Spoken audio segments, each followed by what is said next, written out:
Ja, devetošolci bodo očitno poskrbeli, da se bodo tako ali drugače skupaj poslovili od osnovne šole. Danes pa bodo v šolske klopi spet sedli tudi učenci od 4. do 8. razreda, ki imajo učne težave, saj so jih učitelji povabili k individualni razlagi snovi in preverjanju znanja. Ker nas zelo zanima, kako je tekel prvi teden pouka v šolah in kako bo naprej, se nam je na Izodromovem kavču pridružila ministrica za izobraževanje, znanost in šport Simona Kustec. Dober dan. Dober dan, lep pozdrav. No, naši gledalci so minuli konec tedna zasledili lahko podatek, da se morda prav kmalu lahko čisto vsi vračajo v šolo, tako da zdaj nas seveda zanima, kaj lahko poveste o tem. Ja, izkušnja prvega tedna vračanja v šolo učenk in učencev prve triade in pa seveda maturantk in maturantov je bila zelo dobra, zelo pozitivna. Prav tako je tudi epidemiološka slika v državi zelo dobra in tukaj imamo dva močna argumenta, zakaj se bomo poskušali potruditi, da bi še vsi učenke, učenci, dijakinje, dijaki letos prišli nazaj v šolske klopi. Torej, verjetno še letos, kdaj bodo učenci dobili točno informacijo, kdaj in če se vračajo v šolo vsi? Zdajle, ravno v teh dneh, moramo seveda z obema strokama, se pravi epidemiološko, zdravstveno in pa našo izobraževalno pogledati, kako in na kakšen način bi bilo to izvedljivo. Zanesljivo bomo morali aktivirati dodatne, tako imenovane sprostitvene ukrepe, tako na polju teh epidemioloških higienskih zahtev, kot seveda tudi na ravni šole. Moramo pregledati in pogledati, na kakšen način spet lahko pravzaprav zagotovimo ne samo organizacijo pouka, ampak tudi sam proces potem še tega izobraževanja.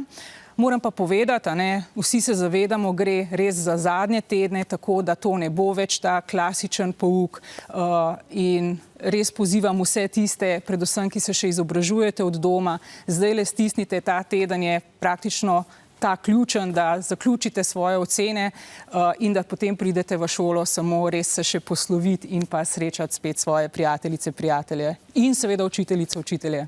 No, ampak gospa ministrica, še ta teden bodo zagotovo izvedeli, ali se vračajo z junijem v šolo vsi? Da, tako, proti koncu tedna bo to jasno. Zanesljivo pa lahko povem, da recimo, da je to zdaj že skoraj kar zelena luč, da bo to vračanje postopno, kar pomeni, da bomo to naredili po korakih in tudi opazovali, kako to vračanje, kakšne učinke ima. Se pravi, ena skupina bo prišla 1.6., druga skupina pa potem še 8.6. Bomo pa ponovno to lahko izvedli samo pod predpogojem, da bomo te obstoječe razdružene skupine razredov spet združili v en sam razred. Ja, ravno to strokovnjaki opozarjajo, da je nujno za obvladovanje epidemije majhne skupine. Vemo, da v nekaterih šolah ni prostora za to. Kako boste rešili to zagato, morda pouk v izmenah, dopoldne, popoldne? Ne, pouk bo ostal takšen kot vedno, kot običajno, z upoštevanjem res pravil te socialne distance in pa spet z enim samim razredom, tem običajnim razredom v razredu. Zdaj pa tukajle zato rabimo ta epidemiološki del stroke, da nam bo res povedal, ali in pod kakšnimi pogoji je to izvedljivo in varno, seveda. Samo še to, če se v šoli pojavi novi koronavirus, kaj se zgodi?